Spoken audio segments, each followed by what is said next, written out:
When my sister and I left the orphanage, all we got was Uncle's farm. But the old well held more than water. What we found there wouldn't just change our lives. It would rewrite our entire past. If you've ever felt like you were starting over with nothing but ghosts at your back, stick around. This story is for you. And if it hits home, maybe think about subscribing. We share stories here for people who know what it's like to fight for a place to belong. The last day felt like every other day, which was the cruelest part. The same gray light filtering through the dorm window, the same scent of institutional bleach and overboiled cabbage, the same hollow echo in the hallways. I was 18, legally an adult, functionally a collection of anxieties held together by a threadbare hoodie and the fierce, desperate need to protect my sister, Maya. She was 16, and by some bureaucratic miracle I didn't fully understand, they were releasing her into my custody. My custody. I owned one duffel bag, $112 from my dishwashing job, and a piece of paper that said I was now responsible for another human being. It felt like a joke with no punchline. We sat on a hard plastic bench, waiting for the bus. Maya was tracing patterns in the condensation on the window, her breath a small, fleeting cloud. She hadn't spoken much all morning. For 2 years, since she turned 14, she'd built a fortress of silence around herself. I was the only one she let inside, and even then, only sometimes. "You think it'll have a roof?" she whispered, her voice a little rough from disuse. I tried for a smile. It felt like stretching cold clay. "Legally, it has to, I think. It's a house. Houses have roofs." "This is us, Leo," she said, not looking at me. "We get the kind of house where you have to check." She was right. Our whole lives had been about checking. Checking if the new foster parents were yellers or hitters. Checking if the other kids would steal your stuff. Checking the expiration dates on the food. The bus hissed to a stop in front of us, its doors sighing open like a tired monster. This was it, the final departure. We were leaving the system, the only home we'd ever really known, for another kind of unknown. We were heading toward an inheritance that felt more like a burden, a derelict farm in a town we'd never heard of, left to us by an uncle we barely remembered. Uncle Thomas, the man who'd dropped us off at the gates of St. Jude's Home for Children 10 years ago and never once looked back. The bus ride was 4 hours of rattling windows and the low hum of the engine.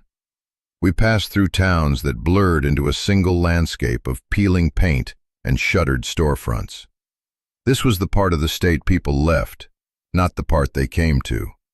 With every mile, the knot in my stomach tightened. The lawyer, a man named Mr. Henderson, whose voice over the phone was as dry as old paper, had been clear. The property was ours, free and clear of a mortgage.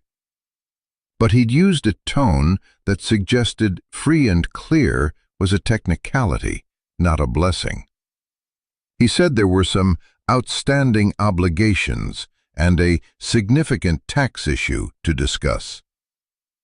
Maya fell asleep against my shoulder, her breathing finally evening out. I watched the landscape change. The towns thinned out, replaced by wide, empty fields lying dormant under a blanket of gray sky. The trees were skeletal, their bare branches reaching up like pleading hands. It felt like we were traveling to the end of the world. I thought about Uncle Thomas. My memories of him were fragmented, like a broken plate.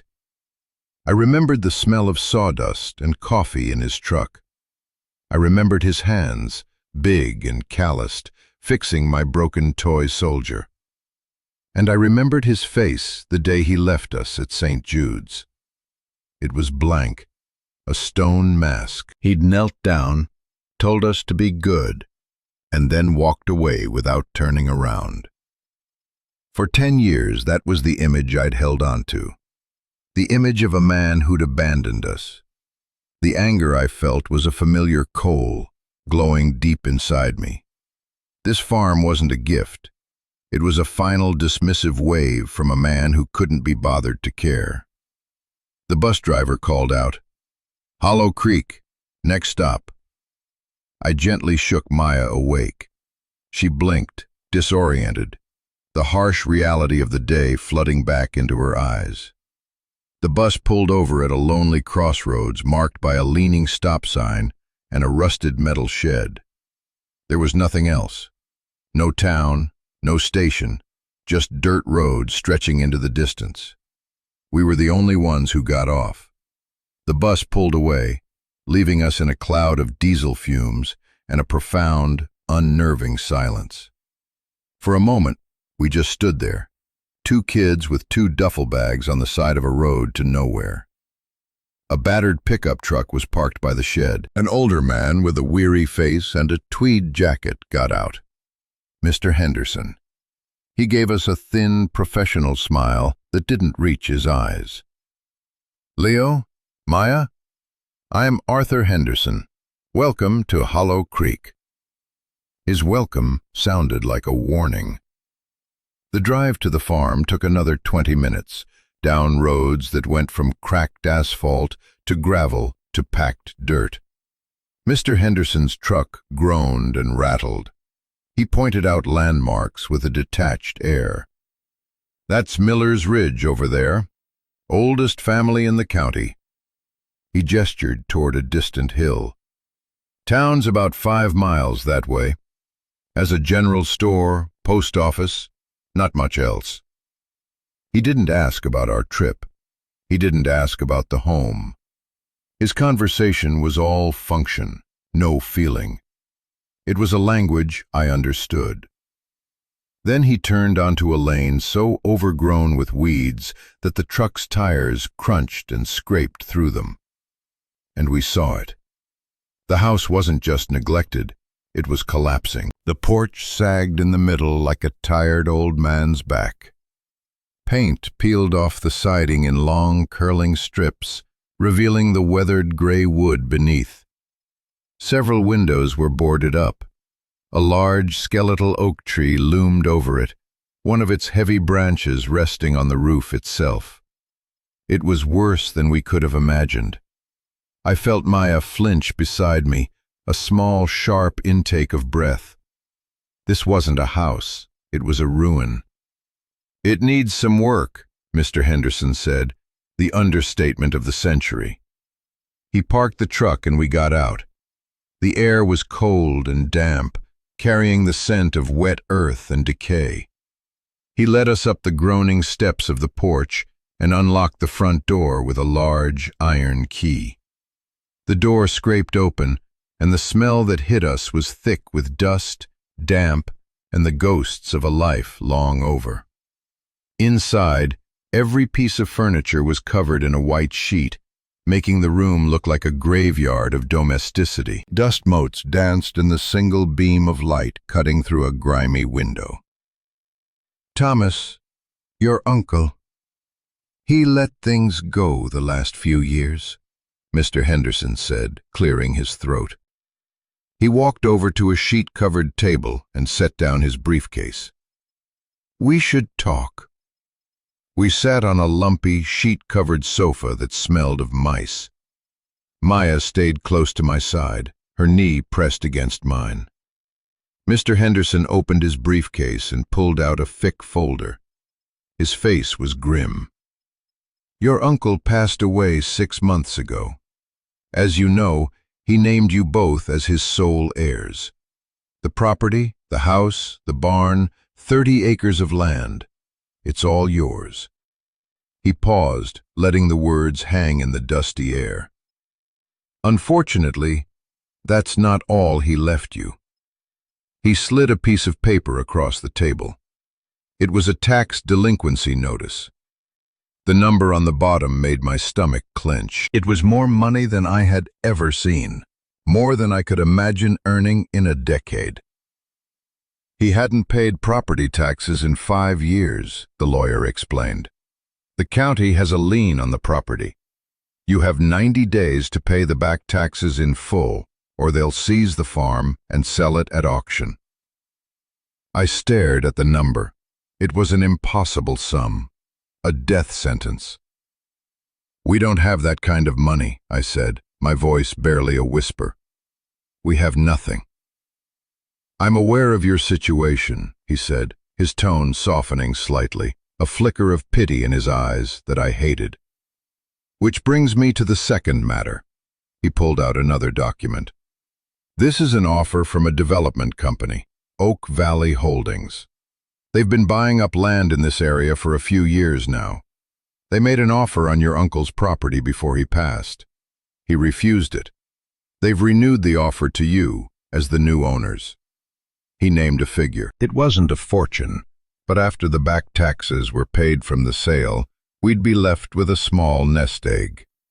Enough to get an apartment in some city, enough to live on for a year while I found work and Maya finished school. It was a lifeline, a clean break, the smart choice, the only choice. "They need an answer by the end of the month," Mr. Henderson continued. "It's a generous offer, considering the state of the place. Frankly, it's your only viable option. You take the deal, you walk away with something. You don't, you walk away with nothing when the county forecloses." He laid it all out so clearly, so logically. The path was laid before us. Sell the ruin.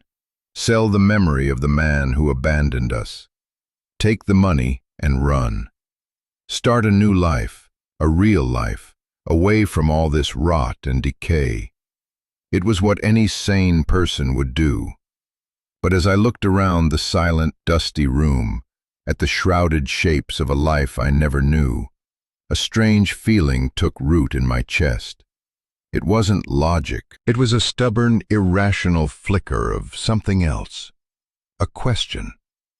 Why would a man who didn't care about us, a man who let his own home fall to pieces, refuse to sell? "We need some time to think," I heard myself say. Mr. Henderson looked surprised. He adjusted his glasses. "Son, there's not much to think about. The numbers are the numbers. The deadline is the deadline." "Just a few days," I insisted. "We want to stay here for a bit, before we decide." He sighed, a long, weary sound. "The power is off. The water pump isn't working, so there's no running water. There's a wood stove for heat, but you'll have to cut the wood yourself. It's not fit to live in." "We'll manage," I said, with a confidence I didn't feel.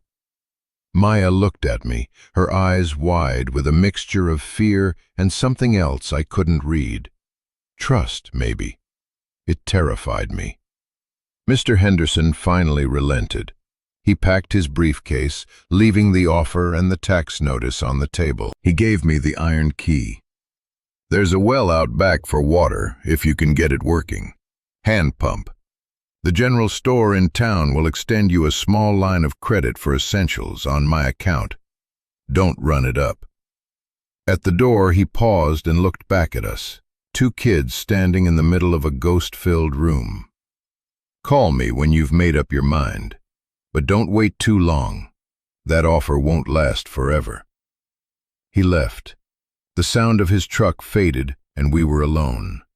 The silence that descended was heavier than before. It was the silence of ownership, the silence of a terrible, impossible choice. I looked at Maya. "Are you okay with this?" I asked. "Staying here for a little while?" She nodded slowly, pulling the collar of her jacket tighter. "It's ours, right?" she whispered. "Yeah," I said, looking around at the decay. "It's ours." The first night was a lesson in survival. We found a stack of old quilts in a cedar chest that smelled of mothballs and time. They were heavy and warm. We dragged a mattress off one of the beds, and put it on the floor in front of the massive stone fireplace in the living room. The chimney was full of leaves and debris, and my first attempt at starting a fire filled the room with acrid smoke that made our eyes water. After an hour of work with a broken shovel and a tree branch, I managed to clear it enough to get a small, sputtering fire going. We found a stack of wood, damp and half-rotten, in a lean-to beside the house. It smoked more than it burned, but it pushed back the worst of the deep, penetrating cold that seemed to seep from the very walls. We ate stale crackers and a can of cold beans we'd brought with us, huddled together in the flickering firelight. The house groaned and creaked around us. The wind howled outside, rattling the boarded-up windows. It felt like the house was alive, and it was dying. Every sound was a ghost. Every shadow was a memory that didn't belong to us. "Do you hate him?" Maya asked, her voice small in the vast dark room. I knew who she meant, Uncle Thomas. I don't know, I said honestly. For years, hate had been easy. It was a solid thing to hold on to in the shifting world of foster care. He abandoned us. He threw us away. But standing in his house, surrounded by the remnants of his life, the feeling was more complicated. It was confused. Why would he keep this place? Let it fall apart but not sell it? The lawyer said he had an offer before. Maybe he was just stubborn, Maya suggested. Maybe. But it didn't feel right. It felt like a piece of the puzzle was missing. The next day we began to explore. It felt less like exploring and more like archaeology, digging through the layers of a life. The kitchen was a time capsule from another era. A thick layer of dust covered everything. A calendar on the wall was still turned to a page from 2 years ago. We found stacks of old National Geographic magazines, a collection of chipped coffee mugs, a toolbox filled with rusty but well-made tools. In a drawer, I found a faded photograph. A man and a woman were standing in front of the house, their arms around each other. The house in the picture was vibrant, with a fresh coat of white paint and flowers in the window boxes. The man was younger, but I recognized the set of his jaw. It was Uncle Thomas. The woman beside him, smiling, must have been our aunt. I'd forgotten we even had one. There were no pictures of us. We moved through the house, room by room. The upstairs was colder, the smell of damp stronger. In one room, which must have been his bedroom, everything was neat, almost sparse. A bed, a dresser, a small bookshelf. The books were about woodworking, crop rotation, and engine repair. The life of a farmer. But in the closet, I found something that didn't fit. A suit. An expensive-looking suit, carefully hung in a garment bag, with a pair of polished dress shoes on the floor beneath it. It was completely out of place with the worn jeans and flannel shirts folded on the shelves. The land was just as telling. Behind the house was a huge, collapsing barn, its roof caved in on one side. Inside, an ancient-looking tractor sat rusting in the gloom, covered in cobwebs. We walked the property line, or what we guessed was the property line, through fields thick with weeds and brambles. It was hard to imagine anything ever growing here. It was 30 acres of failure, 30 acres of neglect. And then we saw the well. It was about 50 yards from the back of the house, in a small clearing. It wasn't a picturesque wishing well. It was a serious, functional thing, built from fieldstones and capped with a heavy, circular concrete lid. A rusty old hand pump was attached to the side, its handle seized with rust. Mr. Henderson had said we could get water from it, but this thing looked like it hadn't been touched in decades. What was strange was the lid. It wasn't just heavy, It was secured. A thick, rusted chain was wrapped around it and padlocked to a heavy iron ring set into the stone. Why would you lock a well? That's weird, Maya said, touching the cold, rough chain. Yeah, it is, I agreed. It made no sense. You lock a shed, you lock a house. You don't lock your water source. Unless you weren't trying to keep people out. Unless you were trying to keep something in. A new kind of energy sparked in me. It wasn't hope, not yet. It was curiosity. A deep, gnawing need to understand. That locked well felt like the key to everything. It was the one thing on this entire property that felt deliberate, not just neglected. It was a statement. I spent the rest of the day looking for a key. I searched the house, the barn, the shed. I went through every drawer, every pocket of every old coat hanging in the closets. Nothing. I found bolt cutters in the workshop, but they were no match for the thick, hardened steel of the chain. The puzzle of it consumed me. That night, as we sat by the fire, I couldn't stop thinking about it.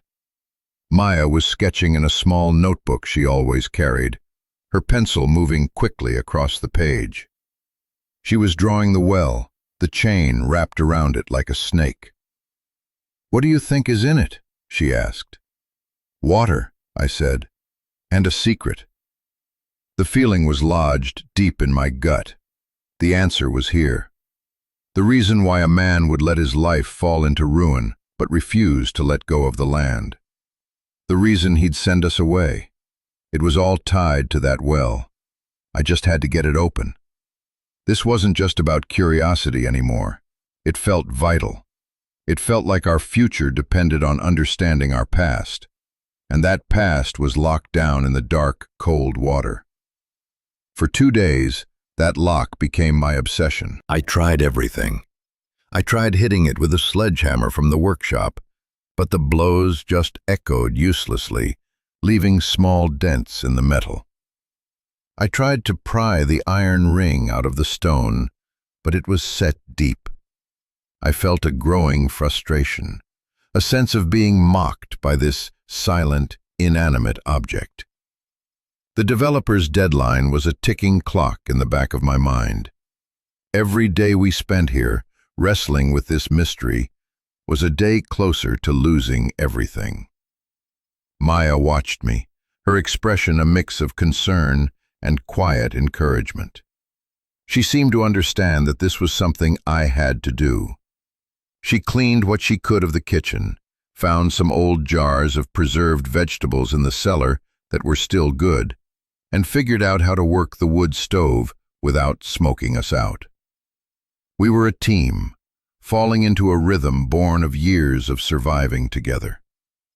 On the 3rd day, I was in the workshop, a dusty, cluttered space that smelled of oil and old wood. I was looking for anything, a crowbar, a drill bit, anything that might give me an edge. I was moving a stack of old lumber when I saw it. Scratched into the wooden workbench, almost invisible under a layer of grime, was a series of numbers. It wasn't a phone number. It looked like a measurement or a code. 12R, 4L, 19R. It meant nothing to me. I almost dismissed it, but something made me pause. I ran my fingers over the rough carvings. It was deliberate, like the locked well. A message. I looked around the workshop, trying to see it with new eyes. What could the numbers refer to? And then I saw the safe. It was an old, heavy, black metal safe, tucked away in a dark corner under a pile of greasy rags. I hadn't even noticed it before. It had a combination dial on the front. My heart started hammering in my chest. I knelt down and wiped the dust off the dial. The numbers went up to 60. I tried the combination from the workbench. 12 to the right, 4 to the left, 19 to the right. I held my breath and turned the handle. A loud, satisfying clunk echoed in the small space. It opened. I swung the heavy door open, my hands trembling slightly. It wasn't full of money. It wasn't full of documents. It was almost empty. There was just one thing inside. A single, heavy, brass key. And it wasn't a house key. It was the key to a padlock. I grabbed the key and ran from the workshop, shouting for Maya. She came out onto the back porch, her eyes wide. I didn't say a word, just held up the key. She understood immediately. We ran to the well together, our feet pounding on the damp earth. My hands were shaking so much I could barely fit the key into the lock. It slid in with a gritty scrape. I turned it. The shackles sprang open with a loud snap. The sound was like a gunshot in the quiet afternoon. We looked at each other, a silent question passing between us. I unwound the heavy chain, its links clinking and scraping against the stone. It felt like I was unwrapping a gift or disarming a bomb. The chain fell away, coiled on the ground like a dead snake. All that was left was the heavy concrete lid. It took both of us to move it. We put our shoulders into it, grunting with the effort, and slid it just far enough to reveal a black, circular opening. A wave of cold, musty air washed over us, smelling of deep earth and stone and still water. I peered into the darkness. I couldn't see the bottom. I couldn't see the water. But I could see something else. About 10 feet down, wedged between the rough stone walls of the well shaft, was a large metal box. It was an old military-style ammunition can, painted dark green, with heavy latches on the side. It was tied to a thick rope that was secured to another iron ring on the inside of the well wall. It had been placed there, hidden, protected. This was it. This was the secret. Getting it out was another challenge. The rope was old and frayed. I couldn't trust it to hold the weight of the box. I found another, newer-looking rope in the barn and painstakingly threaded it through the handle of the box, creating a new harness. Then, with Maya holding the new rope, I sawed through the old one with a rusty hacksaw. The box dropped a few inches, held now by our rope, and my heart leaped into my throat. Slowly, carefully, we hauled it up. It was heavy, much heavier than an empty box should be. We pulled it over the edge and set it down on the damp grass. We knelt beside it, breathing heavily. The latches were stiff with rust. I had to use a crowbar to pry them open. They popped, one by one, the sound unnaturally loud in the still air. I lifted the lid. The inside was lined with some kind of waterproof material, and nestled inside, wrapped in oilcloth, were stacks and stacks of envelopes. They were bundled with twine, organized by year. On top of the first bundle was a single, thicker envelope with just one word written on it in a heavy black script. Leo. My hands were shaking as I picked it up. It was addressed to me. I broke the wax seal, my fingers fumbling. Inside was a letter, many pages long, written on yellowed legal paper. The handwriting was the same as the script on the front. I began to read aloud, my voice cracking at first, then growing steadier as the words on the page pulled me in. Leo, it began, if you are reading this, then I am gone, and you've come back. I don't know if I should be sorry or proud that you were stubborn enough to find this. Probably both. The voice on the page was so clear, so present, it felt like he was standing right there with us. This was our uncle. This was the man who had been a ghost to us for a decade. There are things you need to know, I read, my voice growing stronger. Things I couldn't tell you. Things I did to protect you. Your parents. Their death wasn't an accident. Your father was a good man, but he got mixed up with some very bad people. He borrowed money he couldn't repay. Not from a bank, from a man named Silas Black, a predator who preyed on farmers in this county, buying up their debt and then their land for pennies on the dollar. When your father couldn't pay, they arranged an accident on the highway. They made it look like a drunk driving wreck. The police report was clean. They owned the sheriff back then. I had to stop reading. I looked up at Maya. Her face was pale, her eyes filled with a new kind of horror. Our parents hadn't just died, they had been murdered. The story we'd been told our whole lives, the sad, tragic accident, was a lie. I took a deep breath and continued reading. I knew what happened. I tried to go to the authorities, but I was warned off. They made it clear that if I made trouble, you kids would be next. So I took you in. But they didn't forget about the debt. It passed to me, as your father's next of kin, who took on his assets. They wanted this farm. It's not about the land itself. There are mineral rights underneath it they want.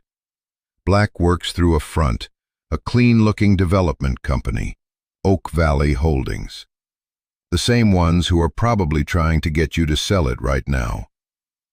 The name hit me like a physical blow. Oak Valley Holdings.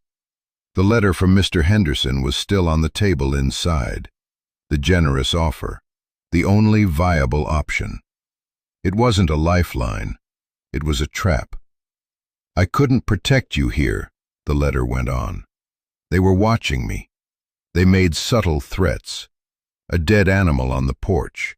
A cut brake line on my truck. I knew they would eventually use you to get to me. The hardest thing I ever had to do was drive you to St. Jude's. It felt like I was cutting out my own heart. I made myself a promise that day. I would never see you again until I had made it safe for you to come home. I had to make them believe I didn't care about you, that you were gone for good. Tears were streaming down my face now. I couldn't stop them. I wiped them away with the back of my hand and kept reading. All the anger I'd held for him for 10 years was dissolving, replaced by a profound, aching grief. He hadn't abandoned us. He had sacrificed everything for us. So I fought them. I spent every dollar I had, hired investigators, collected evidence. It took me years. All the proof is in this box. Copies of falsified loan documents, taped confessions from 2 of Black's former employees, a sworn affidavit from a man who witnessed them tampering with your father's car. Everything you need to expose him and his entire operation. But I ran out of time. The sickness came on fast. I knew I wouldn't live to see it through. So I created this time capsule. My last hope was that you, Leo, would be smart enough and stubborn enough to find it. The key is the safe. The safe is my legacy. But this evidence is your inheritance. A much more dangerous one than a broken-down farm. The letter ended with a final chilling paragraph. You have a choice. There's another thing in this box, at the very bottom. It's every penny I ever saved. It's not much, but it's enough for you and Maya to disappear. Take it. Run. Start a new life and never look back. No one would blame you. That is the safe choice. Or you can stay. You can use what I've given you and fight. You can take back your family's name. You can get justice for your parents. But they will come for you if you do. They will not give up this land without a war. The choice is yours. Whatever you decide, know that I loved you. I never stopped. I finished reading, and the letter fell from my hands. The silence between me and Maya was absolute. The world had tilted on its axis. Our entire history, the foundation of our lives, had been a lie constructed to protect us. Our uncle wasn't a villain. He was a hero, and he had left us with an impossible choice. I reached back into the box. Beneath the stacks of letters and legal documents, there was another, smaller metal box. I opened it. It was full of cash, neat bundles of 20s, 50s, and 100s. I didn't count it, but it looked like a lot. Enough to follow his advice. Enough to run. We could be on a bus tomorrow, gone. We could change our names. We could be safe. Maya finally spoke, her voice a choked whisper. "He loved us." "Yeah," I said, my throat tight. "He did." We sat there for a long time, by the side of the open well, as the afternoon light began to fade. The weight of the choice pressed down on me. I thought about the 10 years in the system, the loneliness, the feeling of being unwanted. All of it had been a shield, a painful, lonely, but necessary shield. I thought about my parents. I barely remembered their faces, but now I knew their deaths weren't a tragedy. They were an injustice. And I thought about the house, the collapsing, rotting, beautiful house. It wasn't a ruin anymore. It was a fortress. It was a legacy. It was the last stand of a man who gave his life to protect his family. How could we walk away from that? How could we let them win? If you've ever been faced with a choice where the easy path felt wrong and the right path felt impossible, then you know where I was in that moment. It's a lonely place to be, but I wasn't entirely alone. I had my sister, and I had the truth. For those of you who have been through something similar, who have had to choose between safety and justice, I hope you'll share a piece of your story in the comments. This community is for people who understand that the most important fights are often the hardest ones. I looked over at Maya. She was watching me, her eyes clear and steady. The fear was gone. In its place was a quiet, cold resolve I had never seen in her before. She had found her voice again. "We're not running, are we, Leo?" she said. It wasn't a question. It was a statement. A slow smile spread across my face. It was the first genuine smile I'd had in years. "No, Maya," I said. "We're not running. We're staying. We're going to fight." That decision changed everything. The fear didn't vanish, but it transformed. It became fuel. The house no longer felt like a crumbling shell. It felt like our command center. The 30 acres of weeds weren't a sign of failure. They were our territory, a battlefield we had to hold. We brought the box inside and spent the entire night by the fire, reading. We read every letter, every document, every affidavit. We pieced together the story of our uncle's secret 10-year war. He had been meticulous. He had built a case against Silas Black and Oak Valley Holdings that was airtight. He just never had the chance to use it. Now, it was our weapon. The next morning, I called Mr. Henderson. My hand was steady on the phone. "We've made a decision about the offer from Oak Valley," I said. "I assume you're accepting," he said, his voice tired. "It's the sensible thing to do." "No," I said. "We're rejecting it. And we're going to need your help, Mr. Henderson. We're countersuing." There was a long silence on the other end of the line. I could picture him, sitting in his dusty office, frowning. "Son, on what grounds? You have no case. You have no money for a legal battle. They will crush you." "We have evidence," I said calmly. "Evidence that Oak Valley Holdings is a criminal enterprise. Evidence that they're connected to the murder of our parents." The silence that followed was even longer. When he finally spoke, his voice was different. The professional weariness was gone, replaced by a sharp, focused attention. "You'd better come to my office, right now, and you'd better bring every single piece of whatever it is you think you have." We met him an hour later. We walked into his cluttered office, the metal box between us, and for the next 3 hours we laid it all out. We showed him the letters, the taped confessions, the documents. We told him everything. He read through it all, his expression growing more and more grim.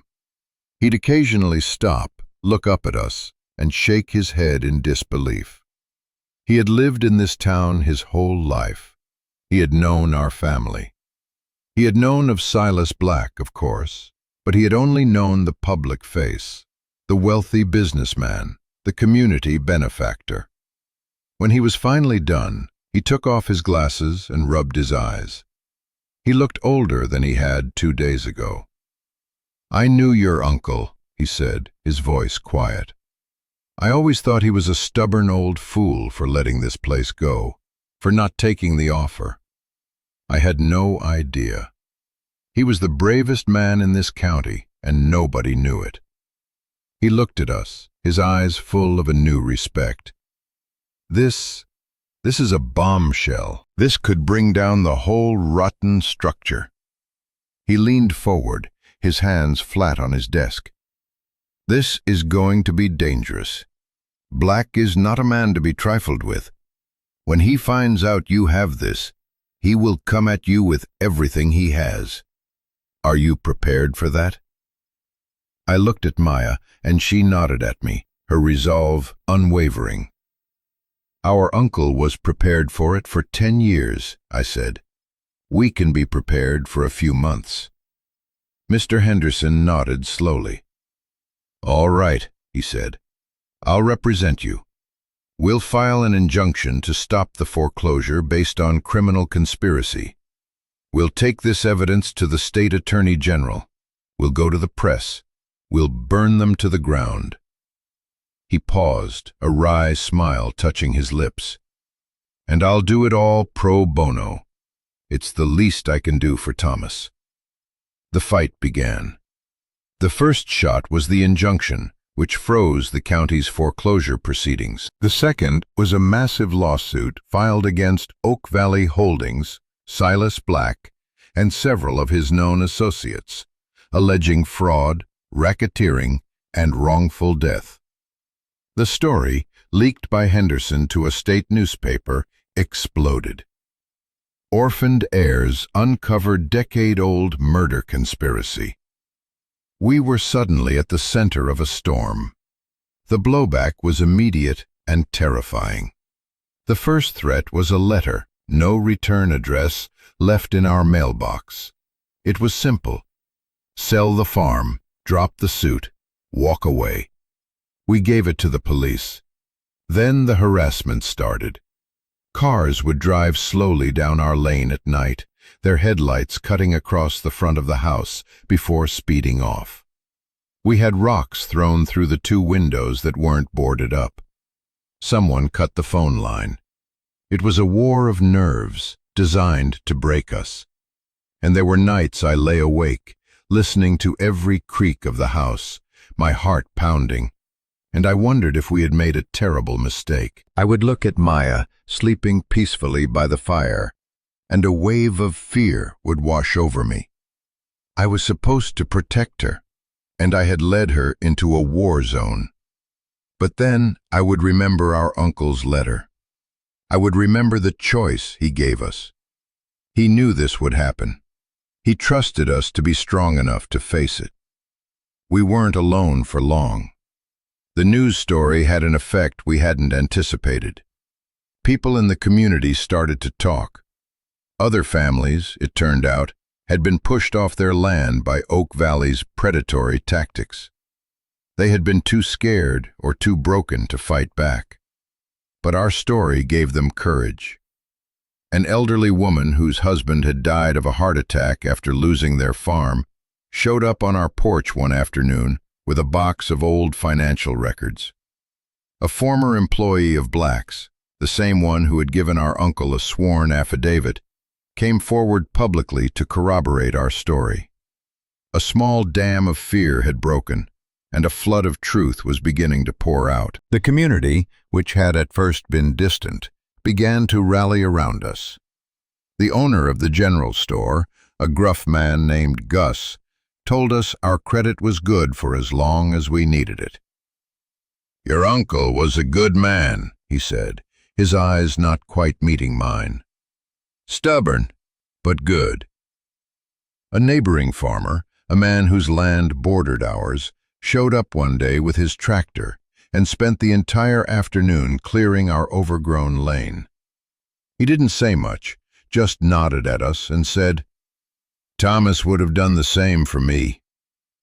They brought us food. They brought us firewood. They brought us something we had never really had, a community. They were quiet, reserved people, not given to grand gestures. But their support was a silent, sturdy wall around us. They had all been living in the shadow of Silas Black's power for too long. They were ready for a change. The legal battle raged for months. There were depositions, hearings, motions. Black's lawyers were slick and expensive. They tried to paint us as greedy, delusional kids, manipulating the memory of our unstable uncle. But the evidence was too strong. The tapes were undeniable. The other families' testimonies created a pattern of abuse that was impossible to ignore. The state attorney general launched a full-scale investigation. Slowly, inevitably, Black's empire began to crumble. One cool autumn evening, 6 months after we first opened the well, Mr. Henderson's truck came rattling up our lane. He got out, holding a bottle of cheap, sparkling wine. He was smiling, a real, wide smile. "He took a plea bargain," Henderson said, walking up the porch steps. "Black. He's pleading guilty to racketeering and fraud. He's going to prison for a very long time. In exchange, he's giving a full confession about the other matters, including your parents. They're reopening the case. The men who did the actual deed will be arrested by morning." He handed me the bottle. "It's over, Leo. You won." We didn't cheer. We didn't celebrate. We just stood there on the porch of our broken, beautiful house, and for the first time, we let ourselves feel the full weight of it all. The grief, the relief, the bone-deep exhaustion. I looked at Maya, and she was crying silently, the tears tracking clean paths through the grime on her cheeks. I pulled her into a hug, and she held on tight. We had done it. We had finished our uncle's work. We had gotten justice for our parents. The settlement from the lawsuit was substantial. It was more than enough to pay the back taxes, to fix the house, to live comfortably. But it was never about the money. It was about the truth. It was about reclaiming our name, our history, our home. The months that followed were a different kind of work, not fighting, but building. We hired a local contractor to put on a new roof and replace the rotten porch. We tore out the damp, ruined walls and put up new ones. We sanded the old wooden floors until they shone. We painted the outside of the house the same clean, bright white it had been in the old photograph. With every nail I hammered, with every wall I painted, I felt like I was not just rebuilding a house, but rebuilding myself. Rebuilding us. Maya started school in town. The silence that had surrounded her for years was gone. She made friends. She joined the school's art club. Her sketches were no longer of locked wells and dark shadows. They were of the rolling hills, the big oak tree, the light falling across the newly painted porch. She was healing. We both were. The farm was still a challenge. The soil was poor, the land neglected for years. But we started small. We cleared a small plot for a vegetable garden. The neighbor who had cleared our lane came over and helped us till the soil, showing us how to amend it, what to plant. He taught me how to fix the old tractor in the barn. It took weeks, but one day it sputtered to life with a roar of blue smoke, and the sound felt like a resurrection. I found my uncle's woodworking tools in the workshop and started to clean them. I found his books, his plans. I started to build new furniture for the house. my hands learning the language of the wood, just as his must have. I felt a connection to him in that workshop, a quiet understanding that transcended time and loss. Our inheritance hadn't been the farm. It hadn't been the money. It was the choice he gave us. The chance to discover who we were, not as orphans, not as victims, but as fighters, as survivors, as his family. Home, I realized, isn't just a place you are given. It's a place you choose, a place you fight for, a place you build with your own two hands and a heart full of hope. This journey taught me that sometimes the things we inherit are not assets, but responsibilities. Sometimes the past isn't something to escape, but something to redeem. For anyone out there who feels trapped by their history, by the story they've been told about themselves, I want you to know that you have the power to rewrite it. You can find the truth, you can make a choice, and you can build your own home, whatever that looks like for you. Thank you for listening to our story. If it resonated with you, please consider subscribing and becoming part of this community. Share your own story of inheritance, of finding home, or of making a difficult choice in the comments below. I read them all, because every story of survival and resilience is a light in the dark, and we need all the light we can get.